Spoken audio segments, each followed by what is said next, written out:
공포 마케팅 이런 식으로 하잖아요. 이 수업 안 들으면 과학고 못 간다. 이런 식으로 마케팅 해대는 게 저는 실은 꼴보기 싫어요.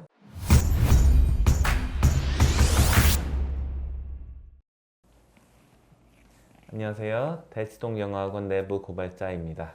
이번 편은 저희의 정체성인 내부 고발을 하려고 하는데 대치동 학원가의 장단점에 대해서 말씀드리겠습니다. 백시영 원장님, 대치동 학원가의 일단 장점이 뭐죠? 공부하고자 하는 아이들이 모여 있습니다.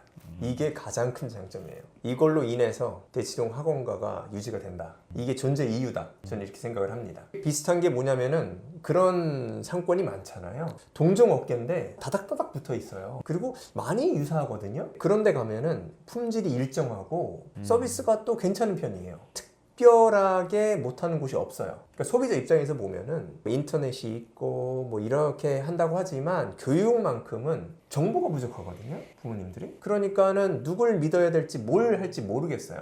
대치동에 오시면은 타 지역보다는 평타라고 하죠. 평균 이상인 걸로 유지가 되는 거예요. 여기 이제 그 특징이 뭐냐면은 아이들에게 뭔가 주는 게 없으면 오랫동안 지속하기 어렵기 때문에 무엇인가 이유가 있어요, 유지되는 데는. 그곳이 빠지면 바로 다음 곳이 기다리고 있거든요. 대치동, 대치역 주변 그 상가에 들어오고자 항상 기다리고 있어요. 그 경쟁에서 살아남는 데는 이유가 있으니까 일정 수준 이상은 된다.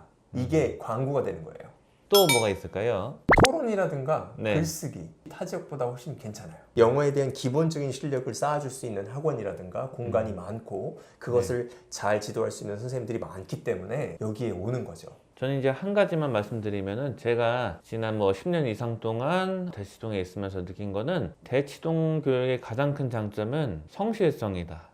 아이들이 성실성을 길러나갈 수 있는 환경을 제공해준다. 진짜 성실하고 자신의 그 소임을 다하는 이런 학생들이 굉장히 많거든요. 타 지역에 비해서. 저는 이게 가장 대치동의 힘이다. 단점은 뭐죠? 아이들을 가르쳐야 되고 아이들을 지도해야 되는데 그게 아니고 아이들을 떨궈요. 그래서 어떻게 하냐면 잘 만들어진 아이들을 데려오는데 열심히 머리를 쓰는 거죠. 그러니까 레벨 테스트 굉장히 어렵게 만들어가지고 잘하는 애들 걸러서 잘하는 애들 데리고 있어요. 그러면은 뭐 쉽죠. 이거를 주로 하려고 다들 이제 생각을 하고 있어요. 이게 쉬운 방법이니까. 그래놓고서 이제 아웃풋 자랑하잖아요. 원래 잘하는 애들만 받아놓고서 야 우리 여기 뭐 아웃풋이 이게 나왔다 이게 자랑하고. 그 아웃풋 자랑하는 거는 약간 좀 오글거려요. 솔직히 말씀드리면은 그 학생이 초등학교 뭐 3학년 4학년부터 고등학교까지 공부를 했는데 대학교 어디를 갔어? 그러면 인정. 근데 그게 아니잖아요. 그게 아니에요. 일반적으로 보면은 가장 그 학생이 공부에 도움이 되는 학원은 그 빛을 못 봐요. 그리고 그런 학원들은 이상하게도 그런 광고를 안 해요. 그러니까 아이가 기초적이고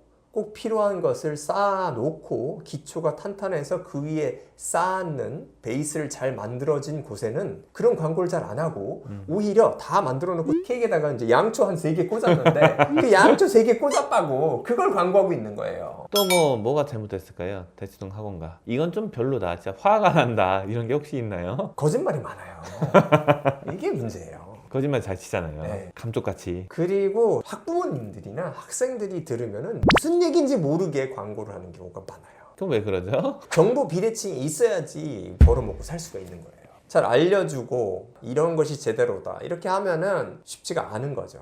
그래서 정보 비대칭을 가지고 먹고 사는 데가 많아요. 솔직히 말해서 좀 꼴보기 싫었던 거는 뭐냐면은 과학고 준비반이라고 해서 대학생들 배우는 거 막 배우고 별의별 짓을 다 하더라고요. 문제가 이렇게 안 나올 텐데 그런 거 몰라도 충분히 합격할 수 있게 해놨을 텐데 해갖고 제가 실제 봤어요. 그냥 과학고 뭐 기출문제 보고 과학고 입학한 애들 직접 물어봤어요. 야 과학고 준비반 다녔지만 그거 필요하냐 하니까 아니래요. 그냥 교과서 정도 수준에서 살짝 정도 생각하면 될 수 있는 것들 알면은 입학할 수 있게 해놨다. 물론 이제 유리하게 되는 경우도 있긴 한데 불필요한 게 훨씬 많다고 많이들 말하더라고요. 근데 이거를 마케팅할 때 공포 마케팅 이런 식으로 하잖아요. 이 수업 안 들으면 과학고 못 간다. 이런 식으로 마케팅 해대는 게 저는 실은 꼴보기 싫어요. 옛날에는 외고도 뭐 이런 거 많이 했었는데 요새는 외고 별로 인기가 없잖아요. 예전에 인기 많았을 때도 외고 가려면은 뭐 누구누구의 무슨 수업 들어야 된다고 막 이상한 거 많이 가르쳐요. 뭐 현란한 거. 저는 이제 그거 교재 같은 거 보고 진짜 뭐 별짓을 다 하는구나 이런 생각 많이 했거든요. 또 뭐가 단점이라고 보시나요? 고등부 같은 경우는 대형 학원이 많죠. 대형 학원이라고 하면은 선생님 한 분 계시고 학생들이 굉장히 많은 그런 시스템이 있어요. 이게 아이들 실력 향상에 그렇게 도움이 안 되거든요.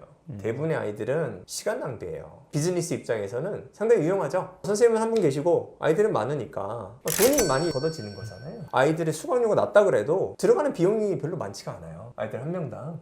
그러다 보니까는 학원 입장에서는 좋은 거죠. 학원이랑 선생님이랑 이렇게 나눠 먹기를 해도. 그런데 아이들이 가져가는 건 별로 없단 말이에요. 특별히 중위권이라든가 중상위권 정도의 아이들, 더 심하면은 내신으로 봤을 때 중하위권 아이들은 거기 가면은 점점 더 등급이 떨어지고 점수가 떨어지는 길로 가는 거예요. 이건 정말 많이 아쉽다고 느끼는 건 뭐냐면은 주입식 교육이 안 좋다고 그렇게 말하잖아요. 네네. 근데 주입식 교육의 전형적인 케이스가 스타 강사, 1타 강사 시스템이에요. 그거 안 좋다고 그렇게 말하면서 그 등록하고 있어요. 비판적 사고를 좀 하셔라. 좀 직설적이지만 네. 이거는 꼭 말씀드리고 싶어요. 부안해동 하지 말고 그 남들 하는 대로 하지 말고 자신의 기준을 갖고서 선택을 해라. 그러면은 좀 달라질 거다. 선생님 한 명당 관리하는 학생 수가 적으면 평균적으로 좋을 가능성이 더 높아요. 그렇지 않고 반대로 아무리 선생님이 유명하다고 해도 선생님 한 명당 관리하는 아이들이 굉장히 많으면은 그건 좋을 수가 없어요. 선생님하고 같이 수업하는 존재 이유가 없거든요. 말씀드린 것처럼 이렇게 눈빛을 교환하고 그것을 받으려고 가는 거거든요. 그런데 그런 게 부족하니까 대형 강의는 효용이 떨어진다. 교재에 대해서도 한번 말씀드리고 싶은데요. 솔직히 말씀드리면은 이 대치동에서 초등학교 교재가 고등학교 교재보다 어려운 경우가 많아요. 말이 안 되잖아요. 네. 애들이 초등학교 졸업한 후에도 계속 영어를 학습을 했는데 고등학교 교재보다 초등학교 거가 더 어렵단 말이에요. 네네. 이게 바로 거품이다. 근데 왜 이렇게 되냐? 특히나 첫째를 기르시는 분들이 이런데 요새는 외동이 많으니까요. 네네. 그러니까 몰라요. 아이 한 명을 기르시면은 어려운 교재 쓰면은 그거를 습득을 하는 줄 안단 말이에요. 네. 그리고 옆에 학원 이런저런 학원이랑 비교했을 때 그거보다 어려운 교재 쓰면은 더 수준이 높은 줄 알잖아요. 네. 아이가 높게 되는 줄 알고. 네네. 아니란 말이에요. 초등학교 보는 교재가 대학생들 보는 교재예요. 그런 걸 쓰고 있다. 그러니까 애들이 무슨 소리 하냐면은 고등학교 돼서 아 저는 초등학교 때 영어를 더 잘했던 것 같아요. 이런 얘기를 하는 게 교재가 더 어려웠으니까 네. 뽕을 자꾸 집어넣어요 애들한테. 야 너네는 엘리트야. 이런 교재 쓰고 있고 이 시대를 이끌어가는 그런 애들이야. 너네가 진짜 수준 높은 거 하고 있고 이런 인식을 자꾸 집어넣기 때문에 네. 애들이 그런 뭐 말도 안 되는 얘기 하는 거죠. 거품이 너무 심하다 교재에. 요거 이제 패단은 뭐냐면은 아이들이 생각하는 것을 안 하게 돼요. 생각을 할 수 있게끔 쫓아갈 수 있는 교재가 아니에요. 모르는 단어가 많이 나오고 문장도 잘 몰라도 어느 정도 것 하면은 한 반 정도 이해하고 이러면 나머지를 빈칸을 머릿속으로 채워놓고 문제 풀면서 아 이건 이런 건가 보다 하고 상상도 하고 뭐 이러면서 문제 풀고 그럼 한 반 맞히고 3분의 2 맞히고 뭐 어쩔 때는 좀 더 많이 틀리고 이러면 괜찮단 말이에요. 그런데 아예 아이들이 그런 생각조차 할 수 없는 수준이에요. 그러니까 사고가 이제 꺼지게 돼요. 그 지문을 보고 자꾸 무슨 뜻인지 알아내려고 노력을 해야 되는데 그 네. 버릇이 없어져요. 그냥 읽는 거예요. 그냥 읽고 의미 파악 안 하는 거 있잖아요. 제가 이제 이해 못하고 선생님도 이해 못하시는 그냥 글자니까 읽는 겁니다. 의미는 하나도 없고요. 아예 습관이 들어요. 그 의미가 뭐냐? 제가 어떻게 알아요? 그냥 읽었어요. 저는 읽었다니까요. 숙제 하라니까 저는 읽었고 문제 풀었어요. 동그라미 쳤잖아요. 이런 버릇이 드니까 이게 정말로 위험해요. 그럴 바에는 아예 문제 풀면은 모르는 단어가 거의 없어서 다 맞추는 그거 갖다 주는 게 시간당 효율은 더 높습니다. 이번 편은 이 정도로 하겠습니다. 감사합니다.